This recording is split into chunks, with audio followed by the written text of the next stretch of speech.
Hi, welcome back to Gattsy on Goosebumps, the long-running and highly influential YouTube series in which I read and review every single one of R.L. Stine's Goosebumps books from the original series. Today I'll be drinking a Jacob's Creek vintage 2018 Pinot Grigio. Tastes good. Feels even better if you spill it on yourself seconds before filming, as I did. I'm sitting in fermented grapes. And we'll be reading Goosebumps number 38, The Abominable Snowman of Pasadena. Taking a quick look at the classic Tim Jacobs cover art here, we've got a big hairy boy, you know, covered in snow, but he is wreaking havoc in what I can only presume is a street in Pasadena, which I'm not sure if that's California or Florida. It's presumably one of the sunny states.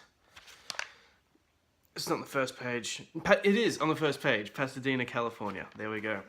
Tagline is, he's no fun in the sun, as we can see, because he has no regard for public lighting. And the blurb reads as follows. Forget Frosty. How could I? Jason Blake and his sister Nicole are sick of the hot weather in Pasadena. Ugh. Just once I'd like to have a real winter. A real winter with real snow, Dad. And then it happens. The Blakes are off to Alaska. It seems that Mr. Blake has been asked to photograph a mysterious snow creature there. What could that snow creature possibly be? Poor Jordan and Nicole. They just wanted to see snow, but now they're being chased by a monstrous creature. A big furry-faced creature known as the Abominable Snowman. Yeah. So Jordan Blake and Nicole are your typical Goosebumps siblings. They don't get along too well, but they don't hate each other. They've also got these two twins that are like bullies that don't factor into much of the plot. Mr. Blake gets an offer to go to Alaska from a magazine that wants him to find photographs of the Abominable Snowman. They get to Alaska, they've got this guide to help them find this snowman, and it's got to be said, Mr. Ashton doesn't believe in it, but their guide, the aptly named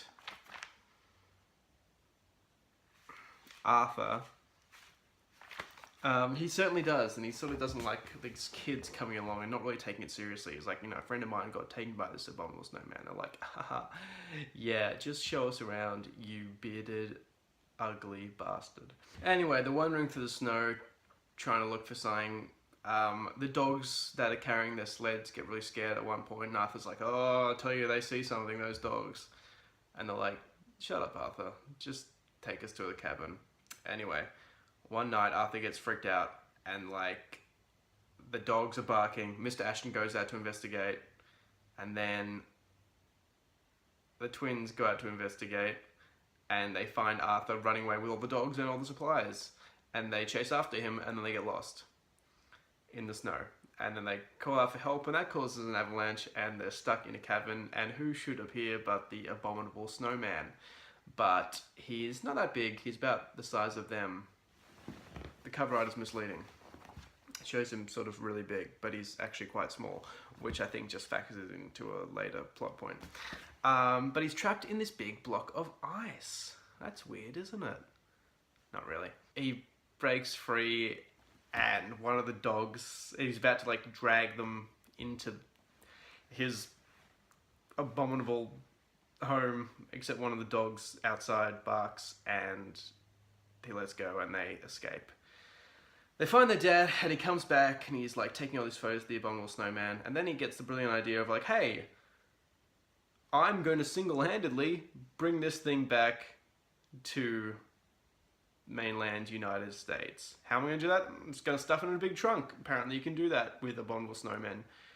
Don't call out authorities to investigate, or, you know, just mark your location and then return later with people more qualified.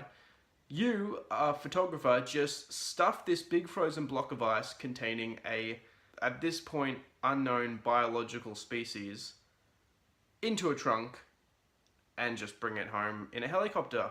And they do that. So, then we return to Pasadena. Mr. Blake, the Blakes have a Abominable Snowman in their photography darkroom, because it's cool in there, I guess.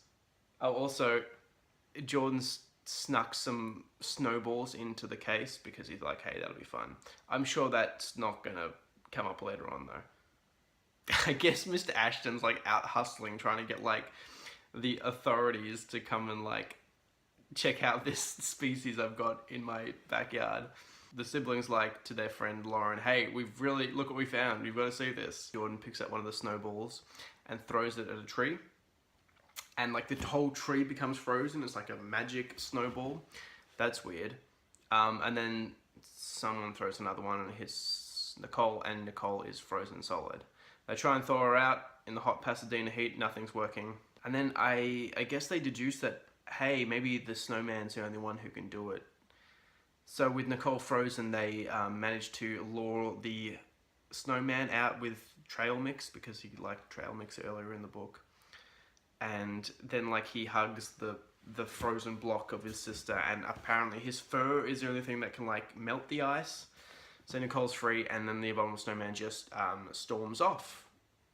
He's going to find somewhere cool, I think it's mentioned, but in like 100-degree Fahrenheit, about 40 degrees Celsius weather, that thing is going to die and just wind up on the side of a road somewhere, and someone else is going to find the discovery. All because you stupid kids just couldn't wait for your dad to like find some suckers to come and look at this new species of animal that no one's discovered yet. You blew that one for him. You could have been rich and famous. Oh well, you had to show your friend Lauren. Yeah, we really need her opinion, didn't we?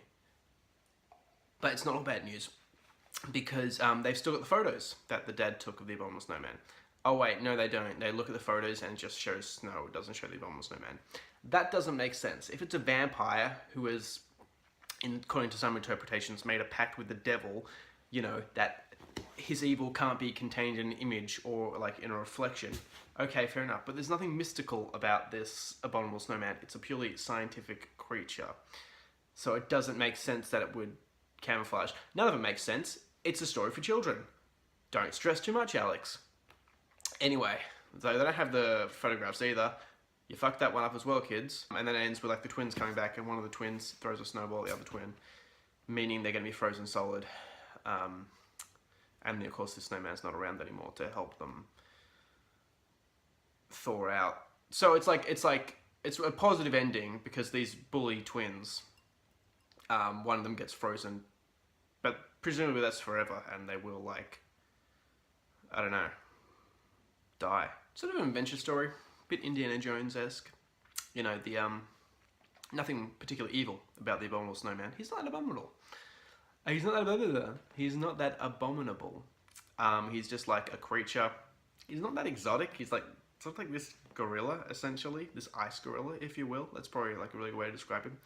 But he doesn't like plot against them or anything, and he doesn't feature that prominently.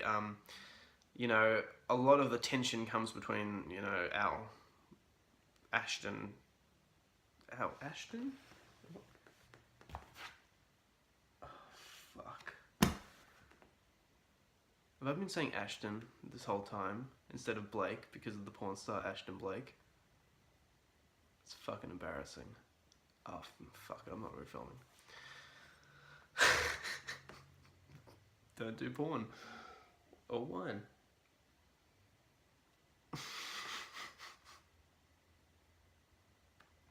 Who is Ashton Blake? I'll look it up tonight. I'll do my research very thoroughly. Anyway, most of the tension comes between the Blakes and Arthur, the guide. It's a similar dynamic to, I think, earlier stories such as Curse the Mummy's Tomb, where it's like the relative of the main character is the expert, but the expert's assistant is the one who really believes in like the superstitious stuff, and he like eventually betrays him. Quite a familiar dynamic. Fun book, but nothing to write home about. I think the snowman himself isn't that scary. That's all for this week, but please join me next week, in which I discuss Goosebumps number 39, How I Got My Shrunken Head, with a special guest that I recorded an episode with months ago in preparation, and my schedule's just been whack. So whack. But in the meantime, please, stay spooky.